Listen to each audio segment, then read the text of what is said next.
cancels their, when there is a cancellation like that, and we take the DDF that was allocated by the clubs and add it back to the clubs. So in this case, there was no add back, but you'll see many of the clubs on the spreadsheet that I sent out yesterday do have that allocation to them. So column J is then the addition of columns G, H, and I. In this case, there was nothing in H and I, so we have the same number carried forward. Then we go down to column K. So every year, historically for the last 10 years or so, the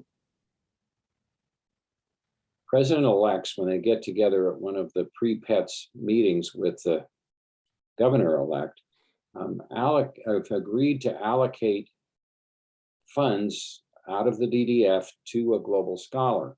And the amount is $17,500. They vote unanimously to do it, and they have. And so how that's calculated is this percentage up in F is multiplied times the $17,500, and that's where this $227.49 came from. So the next column, L, is a function of subtracting K from J, columns K from column J. So that means that the club, after that allocation to the global scholar, had $3,883.83. Now, if the club is going to do a district grant, then that amount would show up in column M. And again, the spreadsheet I sent out yesterday showed the amounts that the clubs have allocated for district grants. They're not final yet because the Rotary Foundation hasn't approved the application, but I did take that deduction off. And then column N is a result of subtracting column M from column L. In this case, there was nothing to subtract. And then column O reflects how much has been allocated to global grants. And again, column P is a reflection of subtracting O from N, and there was nothing there. So for global grants, we describe them in column Q. Now, this could also be an allocation for polio or the disaster fund or the peace scholars or some other use of those funds, but that's where the description of it goes. If it's a global grant in column R, we put in the global grant number. And I need that for purposes of being able to find your club's allocations when we get the application, the global grant application in from the clubs for approval. Because the process for approval basically is that after you've submitted your application to the foundation for the global grant, it needs to be authorized by both the district governor and the Rotary Foundation chair for the district. And they come to me and say, well, is this correct? And what I do is I check the amount of DDF that's shown on the application and compare it back against what's been allocated by the club. So that's why it's important to have the global grant number when you submit that to us on the form that we're going to get to in a moment. So we then put in column S, what's been used for the project, and column T shows the status. Normally I put in what's the lead club in that column, but that's how this generally works. Next slide we've got is, well, where can the DDF be used for? And we've discussed some of these. It can be used for global grants, it can be used for district grants, it can be used for Polio Plus. We mentioned the Disaster Response Fund, the Peace Centers, and then the Endowment Fund. You can give money to the Endowment Fund. Now, there is a matching of some of these funds that come back to the district when you do specific projects or types of projects. So if you do a global grant, the foundation will now match 80% of the DDF that is in that application. They won't match cash anymore. And it used to be 100%, but it's been oversubscribed. So essentially they lowered it down to 80%. For Polio Plus, they've reduced that down to 50%. And then there is no match for anything else. District grants don't get a match. The Disaster Response Fund doesn't get a match, nor the Peace Centers and the Endowment Fund. So the only matches at this point are for the global grants and for Polio Plus. So essentially, if you're using your DDF for a global grant, then you're really getting back 90% of the money that you put in for the projects, for your contributions to the annual fund share, less their 5% off the top. That 5% that I've mentioned a couple of times is what they use to help cover the administrative costs of the grants. It used to be all paid by the World Fund, but that then depleted the money available to do the 100% match. And so they decided to split that between the World Fund and the amount coming back to the district. Okay, our next slide, showing some of the deadlines. And this is what you need to pay attention to when you're doing grants. For global scholars, there was an approval at the pre-PETS in 2021. It will be brought up at a pre-PETS for the president-elects coming up. And that'll probably be early next year, if not at the end of this year. I'm not sure when Gary has scheduled that. District grants, you have to do online applications and they have to be submitted by June 1st of the year. So for this coming year, they will have to be submitted by June 1st of 2022. The DDF transfer forms, which I'm going to show you in just a moment, has to be sent to me by March 1st of 2022 in order for you to use up the amounts you have in your DDF that's not been used to that point. Now, it can be used for global grants, Polio Plus, the Disaster Response Fund, Peace Centers, the Endowment Fund, but you need to designate it by that date, or the District Grants Committee will allocate those funds to other projects of the district clubs that need a little bit of DDF to finish their projects. It's possible if there are none of those, or we've used up all of that, then we might give it to polio or one of these other uses. But so you have this March 1st date is important. Now this is the top part of this DDF fair share transfer or use form. It's been updated a little bit currently, but the basic concept is you fill this out, get it to me, and then I make the allocation on your club's behalf. And the next slide is the bottom half of that. It needs to be signed by the club president and the international chair. So note that neither of them can do it on their own. And again, the deadline is March 1st of 2022 for that. So if you need to reach me, you can call or you can email me. And I think the best email at this point is david@davidhellman.com. My Earthlink email is not working well. So I think we'll use that for the future. So if there are any questions, we'll try and answer them right now. If anybody wants to raise their hand. Jerry Granger. May I go ahead? May I go ahead? Hello? Yes, go ahead. Hi, Jerry Granger, Rotary Club of San Mateo Sunrise. Thank you for the presentation, David. Number one, how can I get your slides? And my second question is, you mentioned difficulty with email, but an email address would be helpful. Yeah, if you use david@davidhellman.com. The materials that are out there use davidhellman@earthlink.net, and that one generally works, but I've had some problems recently, so I think the david@davidhellman.com is more sure to get through. David@davidhellman.com. Thank you. Correct, and we will. We can make the slides available. If you want to send me an email at that email address, then I'll send you the copy of the slides. Great, thank you. Any other questions? Seeing no others, thank you very much, Dave. Okay. I think Alex has his hand. Yeah, I have. I'm sorry, please go ahead. I didn't see it. Yeah, I have a quick question. Sorry. Hi, David, thanks for the presentation. Really appreciate that. I am Alex from SF2. I intend to run a project in a country in Africa, Nigeria to be precise. But I really want more information on how to get a form and how to get the whole process started. So I understand that you listed some of the process, but I think I'll need more information on that. I don't know how to get further inquiries or further information regarding that. Okay. There's going to be a global grant training, and I think Keith is going to briefly talk about that, when he gets, I think he's going to be speaking in a little bit. It is going to be, I think it's October 13th, if I'm not remembering incorrectly, but it's somewhere in early October. And it'll be a program that goes all the way through what you need to do when you're doing a global grant. So it's a training specifically on doing global grants. So That will be in Now, October. there are October also, 2nd, excuse me, October 2nd. Saturday morning, October 2nd. Okay, so that's the date, October 2nd.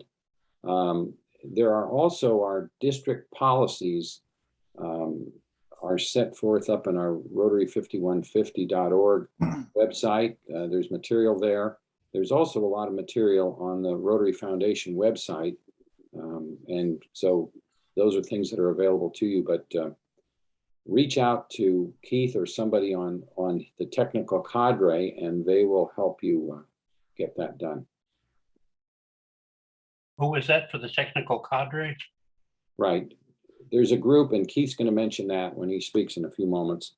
And they are a group of Rotarians in our district that help the clubs do their global grant projects and provide technical information, both in doing the form and for some areas, for instance, if you have water projects, there are certain specific requirements and things that you need to know.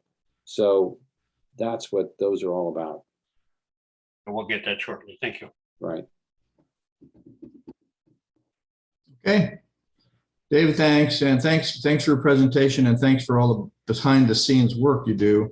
It's stuff that's kind of hard to make it sound fun and exciting, but it's absolutely a necessary process to make sure everyone sees they get back the funds that they donate. And also we can provide help showing you how, some options on how to use those funds. We're going to have John Kaufman's going to give us a presentation just to demonstrate some ideas of things that can be done with DDF. Most of you already know John, but he's the founder of H2 Open Doors, and he's been doing projects all around the world. So John, give us some update on what some of the things you've been doing. Okay, let me share my screen. And I'll go right here. Everybody can see that, right? All good? Yes. Okay. So I want to give all the new international chairmen of the international committees some insight into what you can do. Dave mentioned that we had a global grant. We did many projects, and we did 3 installations actually before we all got sent to our rooms by Mother Nature during the pandemic. So we were able to do some work in 2020. And already in 2021, we've done an installation. I just got back from South Sudan, and we did an amazing system that we put in that's going to be run by the former refugees known as the Lost Boys, if you remember that. This is a typical water point, typically put in by NGOs all over the world. It's the old way of doing water, where you put in a water point and then the women walk 5 miles with water on their heads. This is what we don't do. What we do is we do a system like this. And this is the one that's going actually into, it's being built right now in Uganda. It was originally a global grant, but the World Fund ran out of money at the end, and there was confusion on the Uganda side. But it was a $126,000 global grant that 25% of the clubs in District 5150 participated in. 12 clubs participated with their DDF. That DDF has all been refunded, as Dave mentioned, and it can still be used.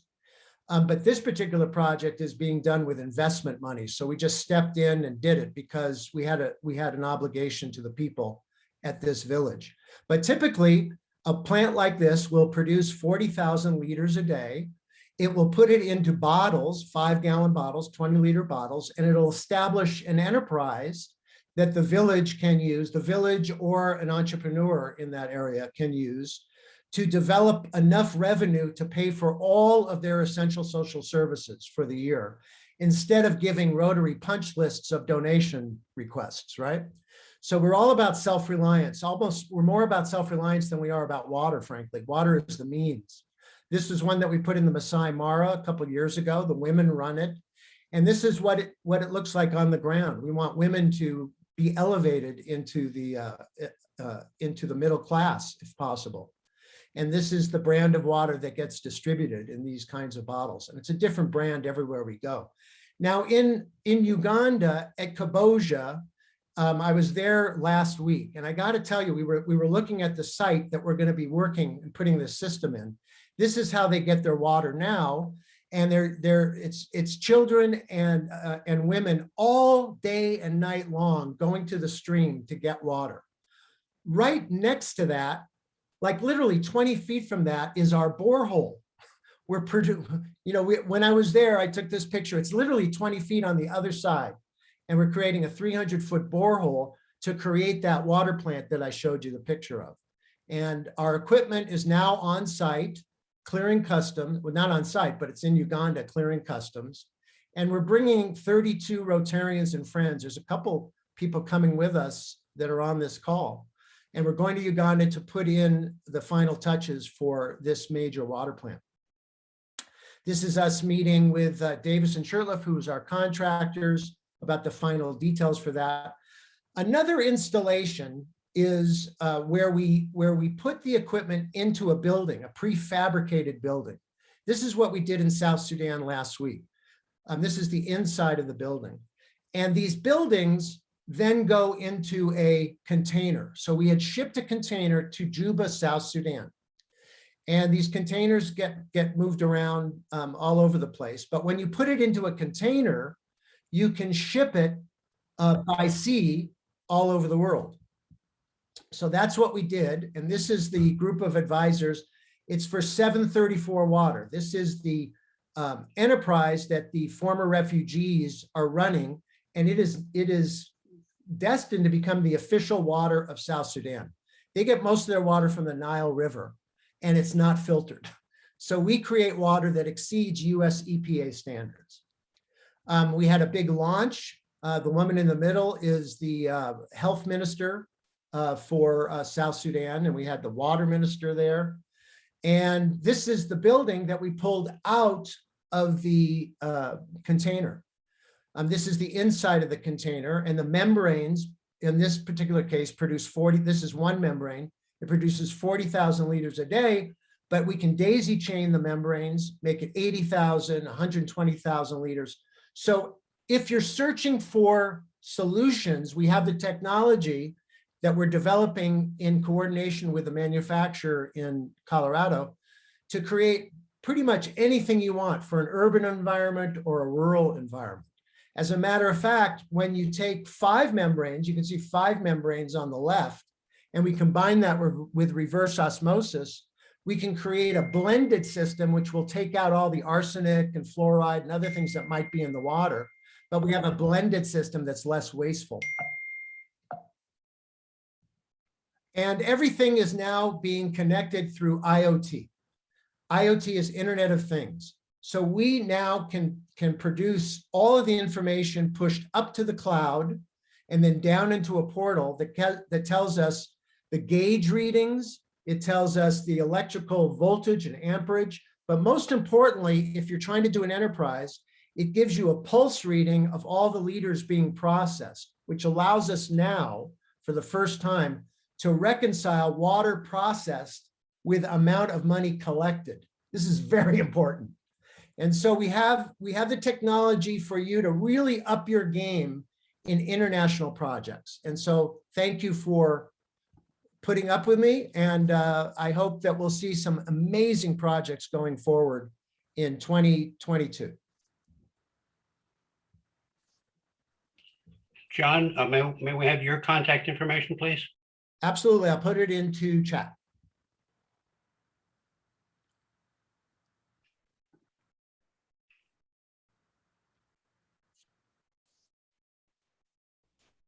There we go.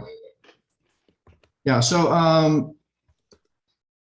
I've got an email from Ann Delaney saying she needs the link. Have you already got it, Ann? I'm trying to read my email and listen to this too. Looks like she's online, so I guess she's here. Yeah, I got it. Okay, cool. John, thank you very much. I appreciate that. And I appreciate all the work you've continued to do. It's just such a great example of the kind of really effective thing, you know, that can be done around the world with the use of Rotary support. Keith Axtell, if you'll allow me, I'm going to switch the agenda around, at least from the way I had written it, and ask you to go right after we take our short break. That'll give us a chance to go through 4 other really interesting projects. They're just short 5-minute or so introductions. So I'd like to go that direction first, and then we'll do the global grant overview with Keith after we take our intermission break. So Mitone, are you ready to go ahead and give us your announcement?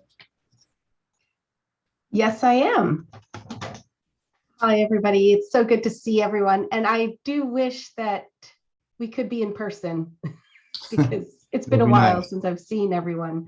But I just wanted to take a couple minutes and invite everyone to, I'm Mitone Griffiths with the Rotary Club of Half Moon Bay, and I am this year's membership chair. And I've been working with Keith Axtell on a Rotary and Peace Corps virtual event coming up on September 2nd. That's in a couple of weeks. And, you know, we know as Rotarians, we're all over the world. We've got these wonderful projects, just like John illustrated today.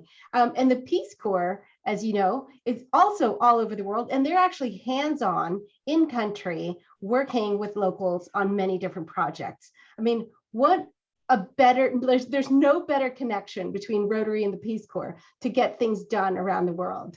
And so we've got this upcoming event on September 2nd, and it talks about, it's going to be some returned Peace Corps volunteers and some Rotarians talking about ways to engage, ways to work together on different projects. And I'd really like to invite you to that session. I'm going to put it on the chat here, a link to RSVP for the event. It's September 2nd, 6 p.m. And then I'll also just take a moment and plug the other membership focused events that are coming up, and I'll also put those on the chat. So thank you so much, Ron, for the few minutes to promote that event. Thanks. Sure. Yeah, thanks for doing all that stuff. Anyone have any questions for Mitone? I know you guys will just speak right up, right?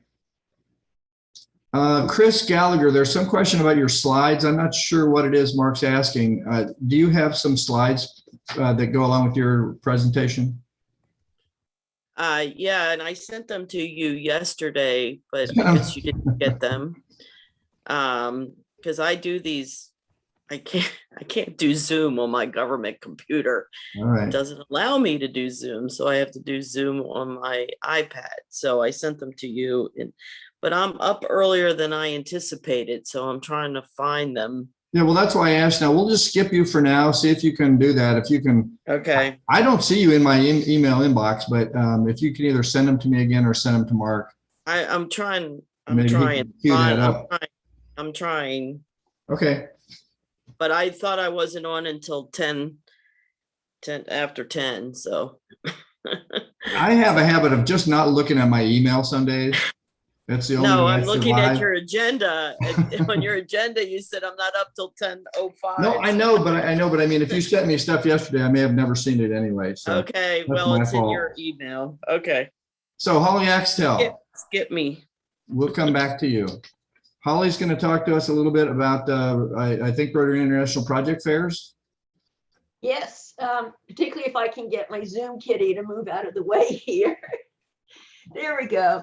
So when you hear Keith's presentation, which is really going to help you understand more about how all this process works, one of the things he's going to talk about is the fact that with global grants, it's a project between Rotary clubs in 2 different countries. It has to be that way. And one of the important things you have to remember is it's really the project of the club in the other country. It's not something you bring and twist their arm to do. They're the ones doing all the work. So they're the host club and they pick the project and you decide if you and your club want to support it.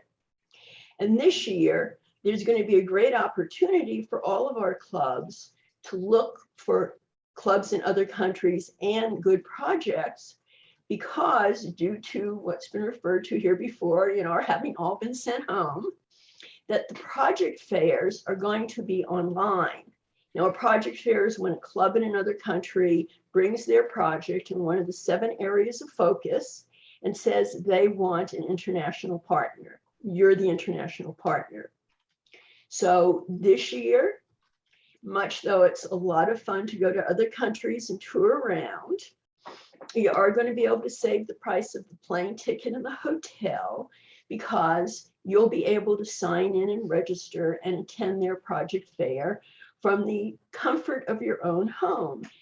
And keep in mind pardon me, my Zoom kitty's back. Keep in mind these project fairs are open to every Rotarian. So you may want to invite other people in your club to participate as well.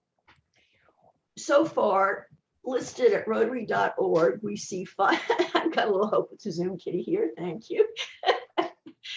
We've seen 5 listed. Ron has just sent out the list to all the international chairs, and I hope you share it around your club. There's Peru in September, West Africa in November, Ecuador in November, Colombia next February, and Egypt next February.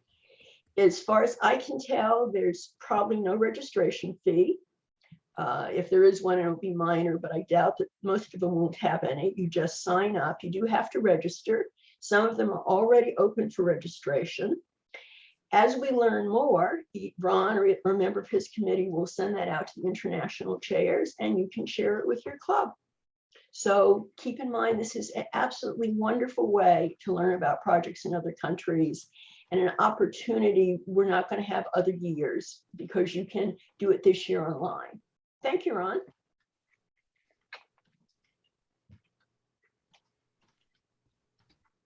Thank you, Holly. Holly, we're still on time. We haven't bungled it all up yet. Good. So I'm going to assume Chris is still working in the background. We're going to talk for a minute with Mark Sachs. Mark's the guy who volunteered to do the Zoom support for us in the background. He was here early in the meeting, and Mark is also the founder of Restoring Vision. And so he's going to take a few minutes to explain his project and how we can help support him. I don't see you, Mark. Are you there somewhere? I am. Great. Thanks, Ron. Appreciate it. Let's see. I will try to share my screen. I ought to be able to do this. All right. Are you seeing my screen, I hope? Yes. Okay, thanks. So Restoring Vision is a provider of new reading glasses and sunglasses to groups in developing countries. I'm going to show you a video of our work, and it'll give you an overview of what we do. So let me try that.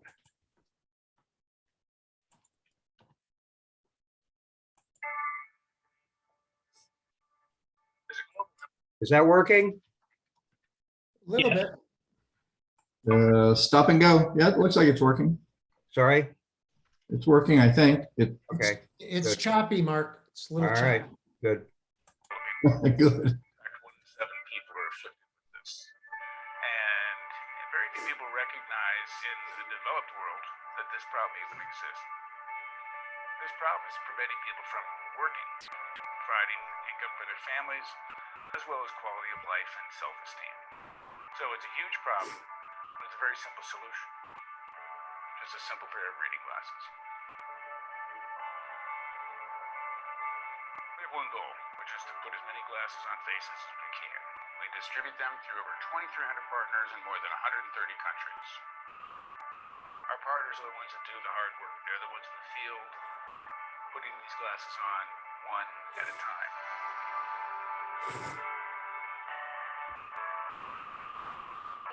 Un canal de bendición para mi vida porque no miraba bien, comenzaban mis ojos a llorar. En cambio ahora sí tengo esa facilidad y me siento bien. He podido realizar bien mi trabajo y de más que todo yo siento que el Señor pone ángeles en su camino aún.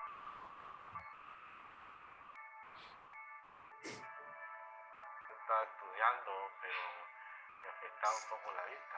Pues no obstante, porque al recibir estos lentes para mí es de mucha bendición. El anhelo es seguir adelante, estudiar.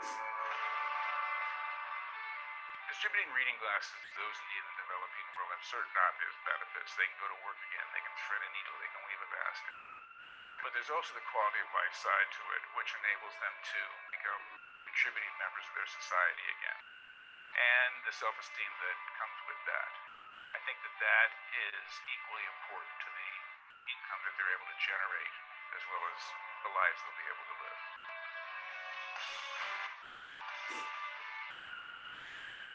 El beneficio de los lentes pues ha sido una maravilla. Ahora lo bonito que siento pues es de que puedo leer bastante, puedo enhebrar una aguja y puedo también ayudarles en algo en las tareas a los niños. Yo utilizo los lentes para leer y para trabajar. Han sido de una gran ayuda. Y prácticamente pues es como si tuviera mi vista de nuevo, ¿verdad? Es una vista joven. La verdad que yo sí estoy muy agradecido con esa donación que nos han hecho. Since 2003, we've distributed over 17 million glasses to 17 million individuals through our partners. We're very excited about that, and we want to continue that. So we have a goal now to distribute 5 million glasses per year. We hope people will get on board actually distributing glasses. There's many people that go on mission trips for whatever reasons out there. I'd like to see if you can spare an afternoon, you can change hundreds of lives.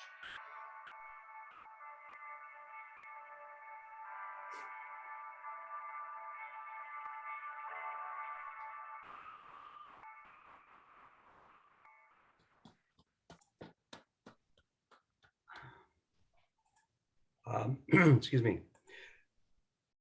So that's what we do. Sorry. So we provide the reading glasses to groups that go to developing countries or groups that are in developing countries that have a distribution network.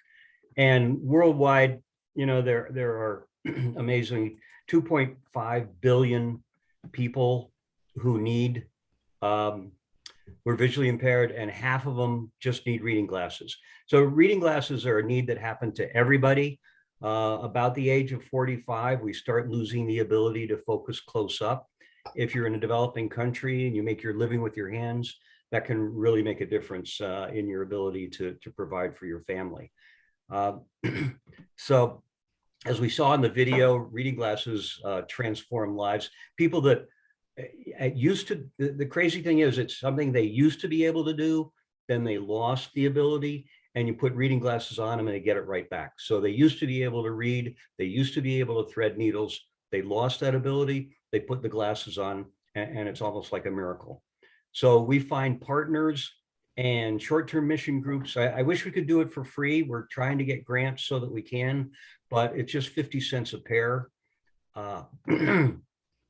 And we give tips on how to dispense them. We've got training videos in both English and Spanish on how to do this. And so what we would hope is that, you know, these wouldn't be a district grant, the DDF grant, but if you're going to visit a global grant project, you can bring reading glasses, or you can connect with a partner club that's in a developing country to distribute the glasses. We've done that through the Marin Evening Rotary Club, worked with a club in Honduras, worked with a couple clubs in Ecuador. So we send the glasses down to them. They can watch the video in Spanish, and they can set up a clinic and distribute them. John Kaufman has taken reading glasses with him on a visit to a couple H2 open door projects. And I think he's been pretty happy with the results. So that's just a quick overview. I don't want to take too much of your time, but if you're going on a trip, it's a great way to help lots of people. It's very easy to do. It's very inexpensive, and it helps. I mean, people on both sides of the dispensing table have a great time.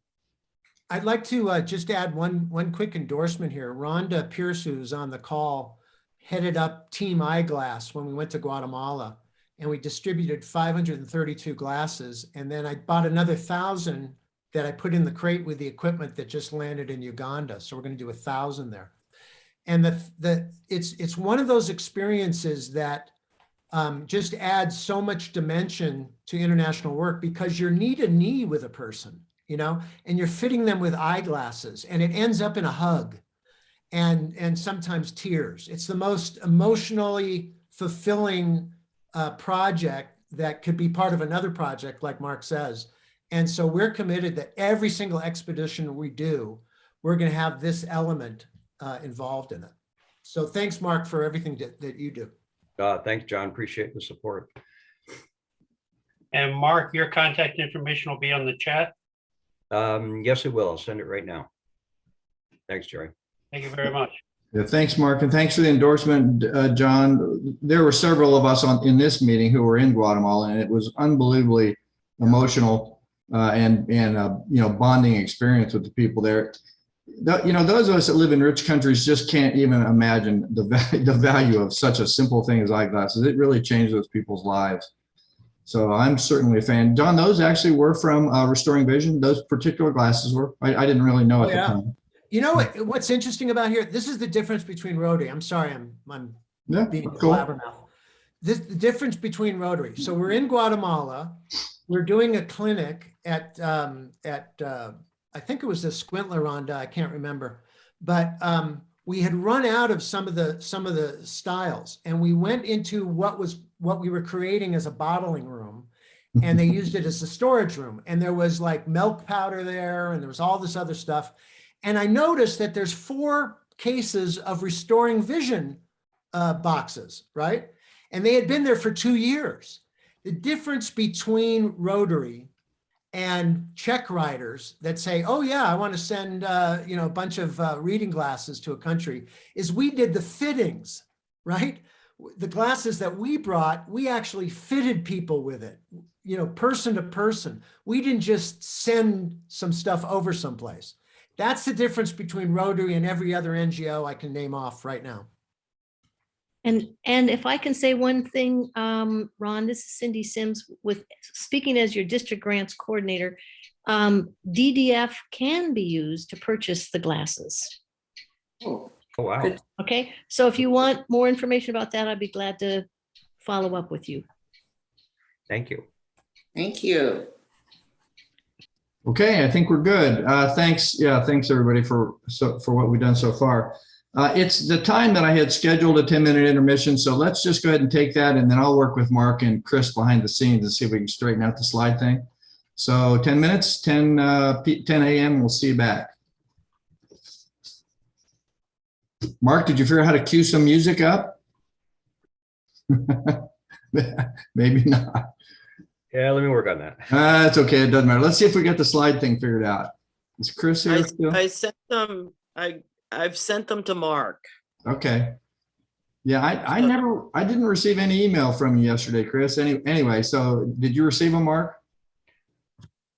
I'll look. They won't be coming from me. They'll be coming from the Bay Aquarium. So it won't be your. No, the Mark one. The one to Ron yesterday came from me. Oh, yeah, okay. It was about 3 in the afternoon. Yeah.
Mark, did you get them? I think so. Yeah, I've got ones that say explore, engage, experience. Is that it? Yeah, yeah, It's like 11 slides. yeah. That's We'll it? run through, we'll run through them pretty quick. Okay, you just tell me when to move. Okay, because I I can't do this on my iPad. Yeah, no problem. So I didn't mean to interrupt the music. I just wanted to make sure that.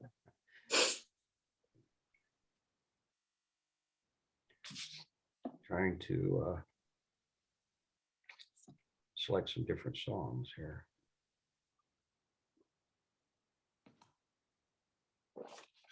Did Keith go? Did I miss that? No, not yet. Okay.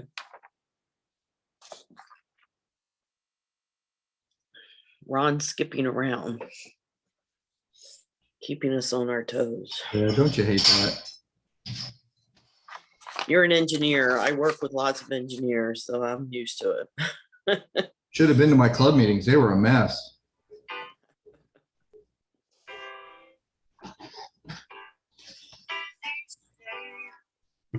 George Washington's yielding his power and stepping away. Is that true? I wasn't aware that was something a person could do. I'm perplexed. Are they going to keep on replacing whoever's in charge? If so, who's next? There's nobody else in their country who looms quite as large. John Adams. I know him. That can't be. That's that little guy who spoke to me all those years ago. What was it? 85. That poor man, they're going to eat him alive. Oceans rise, empires fall. Next to Washington, they all look small. All alone, watch them run. They will tear each other into pieces. Jesus Christ, this will be fun. Da da da da da. Da da da da da. Da da da da da. President John Adams. Good luck. I like that one.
Okay, so we'll start to get things queued up here again.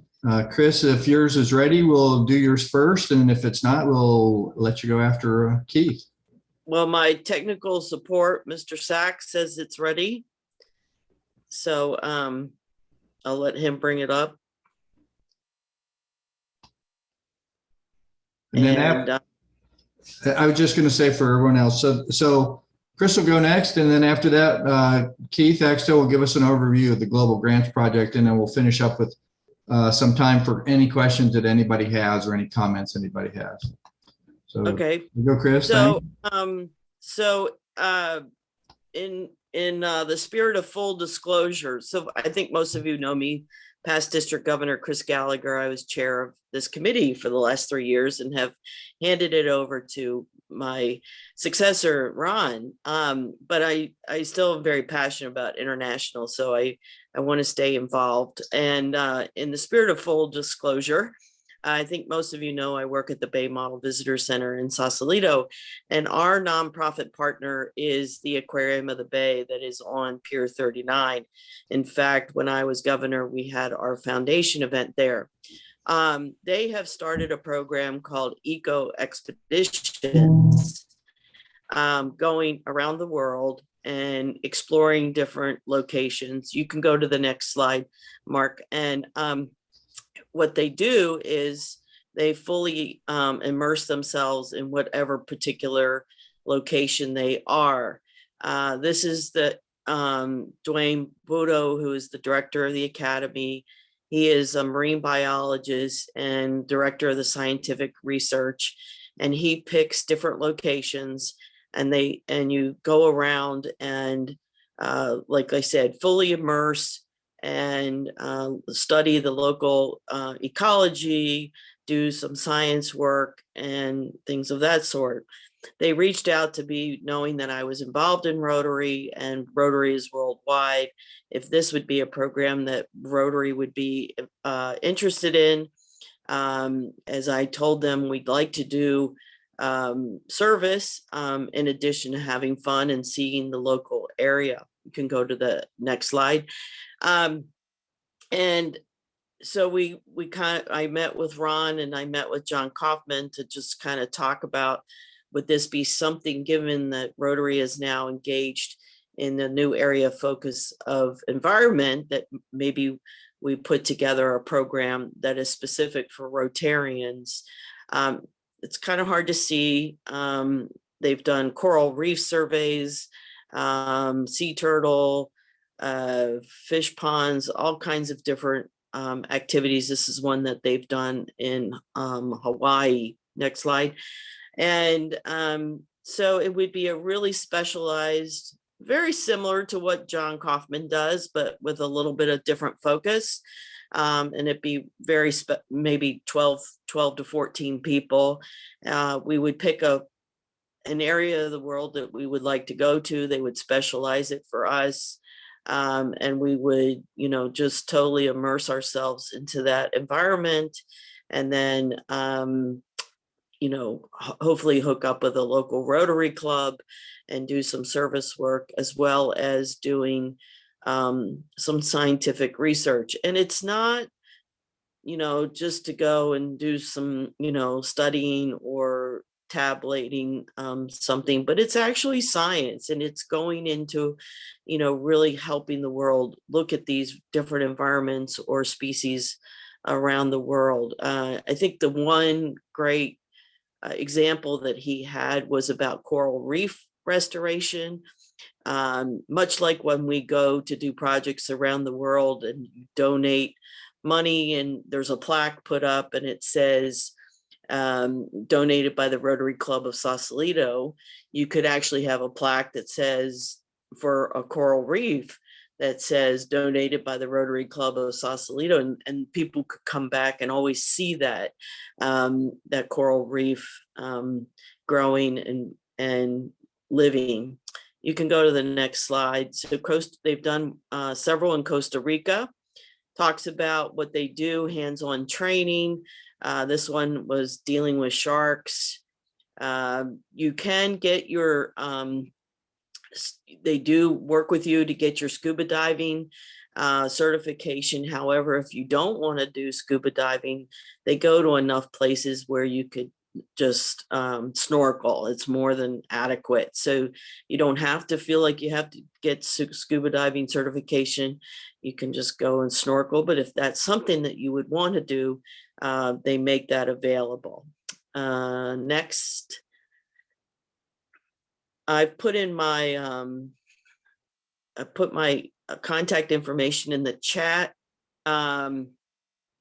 And if this is something that maybe your club or, we could get a group of people together that might be interested in doing something like this, I could set up another meeting and we could, start putting together one where we'd like to go and what we would like to study, and they'll tailor it for us. So that's what this whole thing was.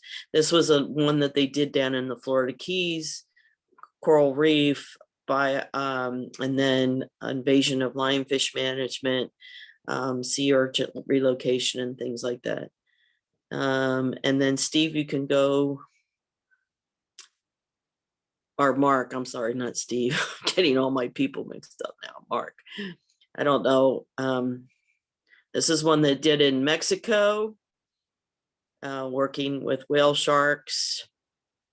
And then you can just flip through them so everybody can see. This is one in Belize. And like I said, they work with all the locals, and you really get to get access to areas that they wouldn't. They have started a program in Greece, working in there. And I know the Sammerfeld Evening Club is working on projects in Greece. And I think that's it. Is that 11 slides? I know there was 11 slides. So these are some of the destinations. We also talked about maybe doing something locally as well, just to kind of get folks started, maybe down in Monterey. I know Mitone's been getting a lot of people involved in beach cleanups and things like that. So we talked about maybe doing a 3-day expedition, and then we could work up into going somewhere internationally. So this was just an idea that I had. And like I said, these are people that I work with, and we can just see whoever anybody wants to do. So you can see here, they can design a trip. It's usually best if it's 10 to 14 people. And like I said, they'll offer the scuba diving certification, but it's not a requirement. Snorkeling is more than adequate on these things. So that's my presentation. Thank you all for my little technical difficulties. And there you go. Thank you, Chris. Okay. There wasn't any difficulties. I knew you could handle another challenge. Probably bored. Yeah, thanks a lot, Chris. That's a cool idea, really. So if anybody has any thoughts about that, either toss that back at Chris or me or someone, and let's just see if something can, if we can bring something together for that. Cool option. Keith Axtell, you're still live and kicking, right? Thank you so much for being here. You're going to give us a little overview about global grants, and we're all ready to hear it, so go for it. Thank you. Thank you, Ron. It's a pleasure. And I'm really pleased to be telling you about one of the most successful programs in the history of Rotary International. It has been a smash success as a very unique approach to providing international development assistance. The program started in 2014, and they approved about a little over 700 global grants. And in the short period of 7 years, it's expanded threefold, almost threefold, where they approved 2,000 global grant applications in the last Rotary year. It has become so popular with the Rotarians that they've been running out of funding for the program in the last 2 years. And as Dave Hellman said, they've had to cut back on the generosity of the match because the program has become so popular. But what's impressed me the most is that the Rotary clubs in the other parts of the world, the parts that we want to assist, that need help have really picked up on this program and have really gained capacity in doing major type of program activities that we don't even think about here in this country. I mean, projects of 100,000, 150, 200,000. As I said, it's a unique program, unlike CARE or other organizations that collect your money and then go spend it in another country, hire staff to carry out projects. We actually work with Rotary clubs in the country where the project is going to be completed and it's carried out by that Rotary club. It's basically a community service project for the club carrying out the project with help from an international partner. The host club are the boots on the ground. They implement the project. Excuse me, plan it, design it, carry it out. And you've got experts in that country, professionals, business people who know the culture, know how to get things done, carrying out the project with the help from international clubs, which we are in most cases. And we help with funding. We might help with some of the planning, technical expertise, things of that nature. This partnership concept started in the 50s, and it was more of a people-to-people program through the vehicle of doing some international humanitarian work. And it's really developed that way big time. We've been working primarily in the last few years in Ecuador, and we've got some very close friends and know a number of Rotary clubs down there. And they've come to visit us. So it's been a great program in that regard as well. Both clubs need to qualify in order to manage Rotary Foundation funding. I'll tell you a bit more about that later. Rotary has identified the 7 areas of focus that I'm sure you've heard about. Used to be the 6 areas of focus, but as District Governor Danielle mentioned, they've now added environment as an area of focus. And this is a matching program. So you don't just apply to the foundation for funding, you need to come up with matching funds first, and then they will match the resources that you've put together. And in this case, they're only matching the district designated funds, the DDF allocations that Dave Hellman talked about earlier. This is kind of an umbrella program. You can do several types of activities under the Global Grant Program, humanitarian projects, peace building kind of projects, vocational training teams, and global scholarships. I'll tell you a little bit more about the last 2 in a few moments. The club qualifies by their president-elect and in our district, the president nominee attending district training on the grants management. And it covers the obligations of Rotary clubs if they're going to be using Rotary Foundation funding either for a global grant or a district grant. And then the club signs a memorandum of understanding, which outlines the stewardship requirements and agreements, activities a club needs to carry out in order to qualify for a Rotary Foundation funding.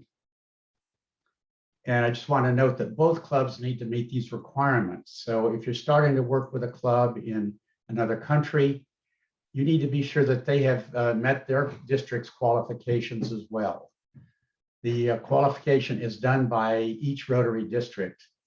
And I've had problems in a couple of cases where Rotary clubs just simply could not or did not qualify. We wanted to work with them, but we couldn't because their district either wasn't doing training or wasn't satisfied that they were adequately qualified to administer Rotary Foundation funds. So the funding that's available on a matching basis is anywhere between $15,000 from the Rotary Foundation up to $400,000. And we're seeing some very large projects being developed under this program now. But I want to emphasize that the minimum grant size is $15,000. This is for a larger program now. They've Because of the popularity, they've increased the size of it so that it can do more significant work. And as Dave showed you, the foundation matches 80% of the DDF contributions that your club is able to contribute and collect from other Rotary clubs. As John Kaufman mentioned a few minutes ago, his global grant project had 12 Rotary clubs participating in assisting with the financing for DDF. But with these matching requirements and the minimum Rotary Foundation grant, so the minimum project size now for a global grant is $33,750. And that's really with just with the DDF. You can use cash for your project as well, but the cash contributions are not matched by the Rotary Foundation. The applications are prepared online, and both the lead person in the host club and the lead person in the international club have access to the application. So you can help write it, you can help edit it. Also, I believe the club presidents have access, and some district officials have access to the applications. There's no deadline on submitting the applications. As Dave Hellman mentioned, there is a deadline in our district for using your DDF funds, and that's March 1st. But you can submit the application to the Rotary Foundation anytime throughout the year. The Global Grant Scholars is an outstanding program. Our district has been sponsoring one scholar a year for the last probably 6 or 7 years now. It's organized through a district committee, and each club has been contributing a portion of its DDF funds to allow the district to choose one global scholar each year. And it's only for graduate level work at an international university. So the person goes to another country for study for can be in a flexible period of time, 1 to 4 years. But the areas of study are limited to our 7 areas of focus. It's meant for capacity building in the areas that we want to work and attempt to improve in the skills of people working in areas such as maternal child health, water sanitation, economic development, things of that nature. And it is a global grant project also, so there's a minimum and it requires an international and a host sponsor. We also have vocational training teams. We'd love to see more of them done. This is where experts from one country go to another country to help build a capacity in that country, bring expertise, do training, and also probably provide some on-site assistance as well. The example that we have in our district is Alliance for Smiles. That's been doing some training, at least before the pandemic, was doing missions to countries where people had problems with cleft lip, cleft palate, and they provided surgery, but more importantly, they provided training for doctors in that country so that they could learn how to do the skills and carry it on themselves after the mission is completed. Must have a Rotarian team leader, but the others can be Rotarians or non-Rotarians. The people going do have to qualify, demonstrate their experience to be funded by the Rotary Foundation, but there are no age limits or limits on the length of the stay for these vocational training teams. Now, I keep mentioning the 7 areas of focus. These are the traditional 6 of them, which is peace building, peace and conflict resolution, disease prevention and treatment. These are all the areas in which you can work using a global grant. Water and sanitation, maternal and child health, literacy, and community economic development, which includes microcredit, that our district has done a lot of. And then the seventh area of focus, which is environmental sustainability. And that's brand new this year. Kind of the key concepts of the Global Grant Program is that the projects, as Holly mentioned earlier, are identified by the clubs of their local community service projects, and we assist them. It's not worked well when we think up a project here and go to try to market it to a Rotary Club in another country. We might suggest, we might provide information, but it really needs to be the project of that club in the other country.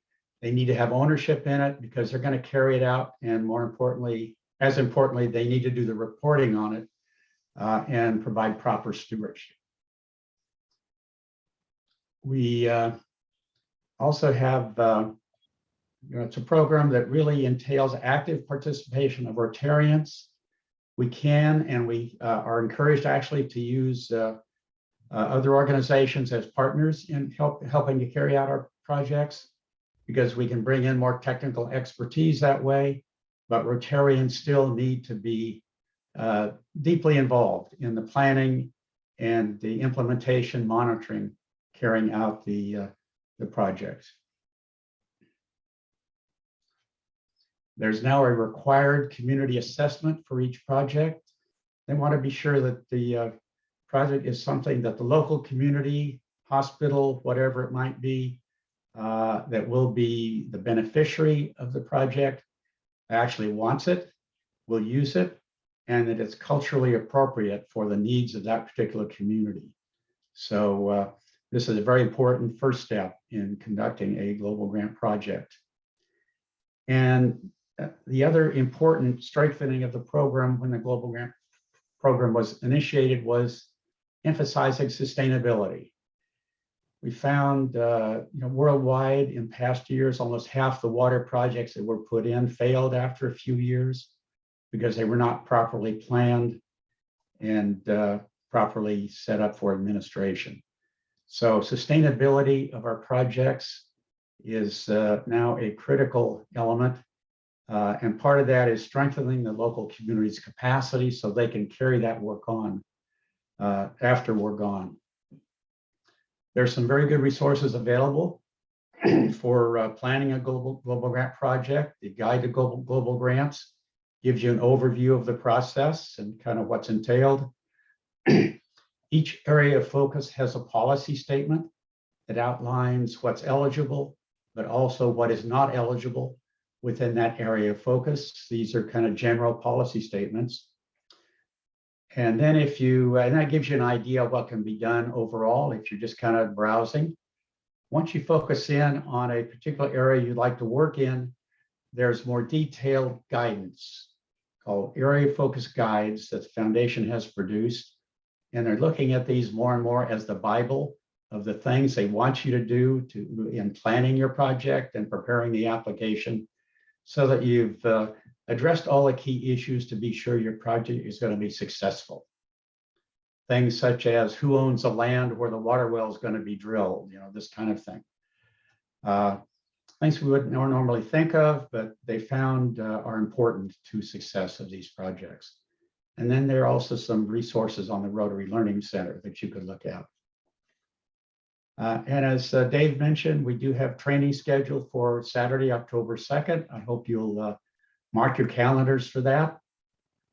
It'll be around 2 hours in person, at least that's the current plan, at Rotary Terrace in South San Francisco. And it will also be a hybrid meeting. So some of us will be on Zoom for the meeting as well. And we do have resources available to assist you. We have the District Technical Resource Network. This is a cadre of people with experience in global grants and in technical areas that can be of assistance in putting a global grant application together. I'm proud to be the coordinator of this team. We have Steve Wright is the Global Grants Coordinator on the Grants Committee. He's been helping a number of clubs. Rick Chen is a water engineer. He can help with water sanitation projects. Steve Crooks is an environmental expert. working internationally for 20, 30 years now, and has a lot of great expertise and knowledge and suggestions about possible projects. And then Bob Roberts from the Mill Valley Rotary Club has done several global grant projects in Peru in the economic and the community development area. So we're here to help you. My email address, phone number are there, and feel free to give me a call, drop a note. We're happy to help. And if you are planning a project, we really would like to know so we can give you some heads up early on and be sure we can assist in any way that you might like. So thank you. That's the essence of it, and I'd be happy to answer any questions.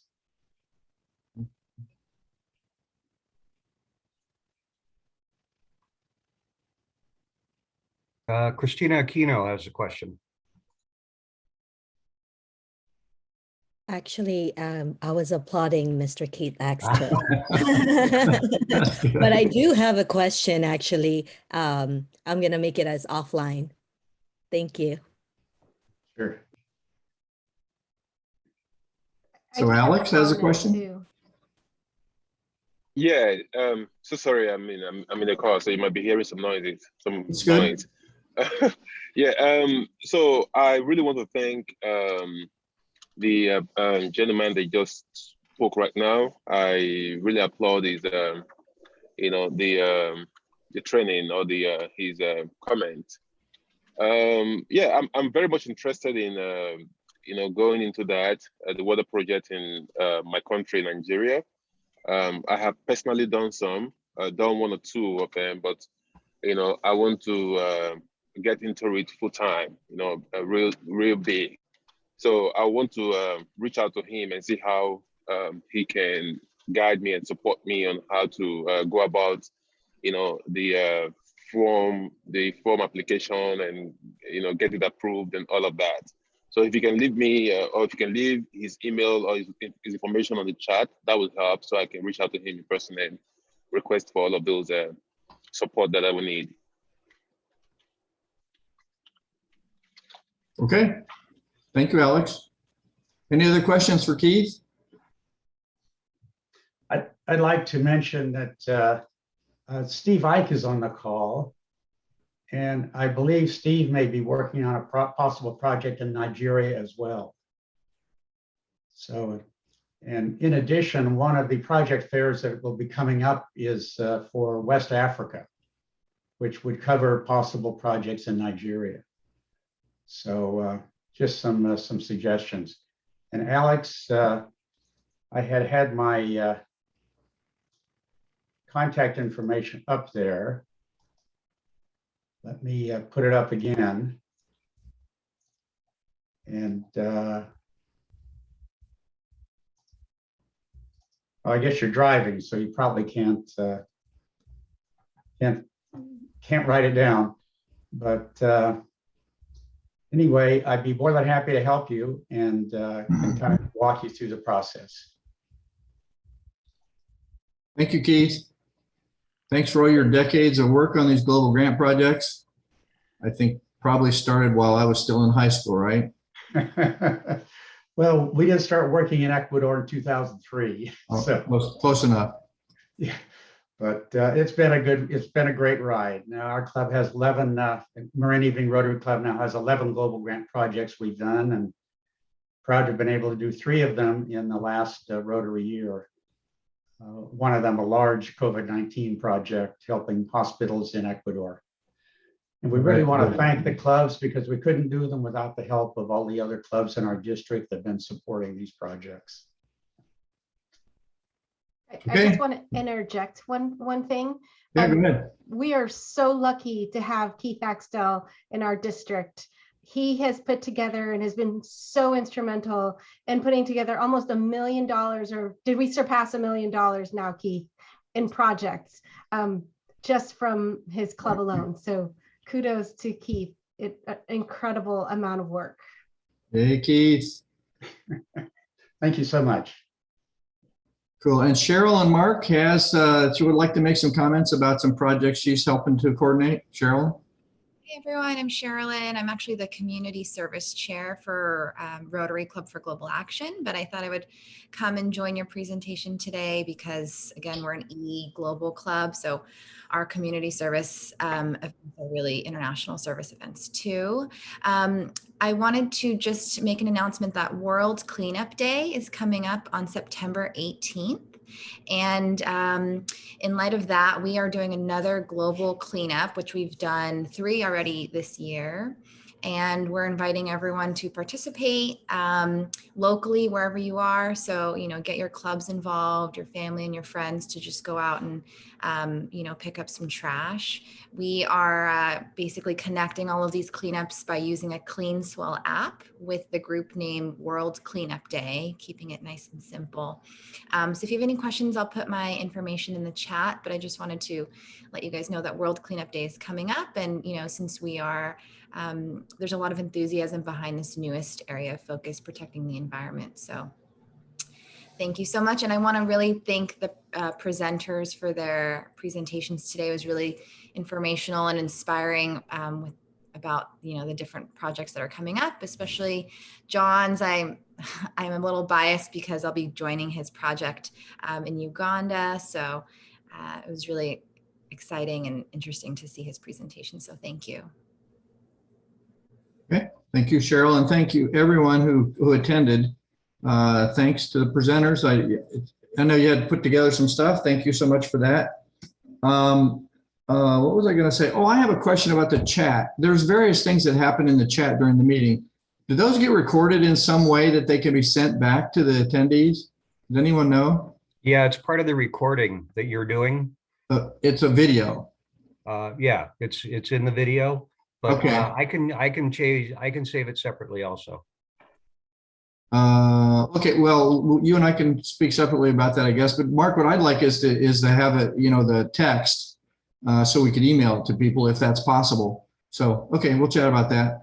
Because there were various comments in there that were useful that I didn't have a chance to look at. So I think we're done. Thank you, everyone. Anybody have some questions? Anything else they'd like to talk about or comments?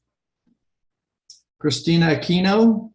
Hi, everyone. You could also save your chat. If you click on it, open it up on your right hand side, there's an icon, a smiley, a paper, and then you click the 3 dots and then it says save chat. It'll save into your computer. Oh, cool. Thank you. I learned one more Zoom thing. Yeah, thank you very much.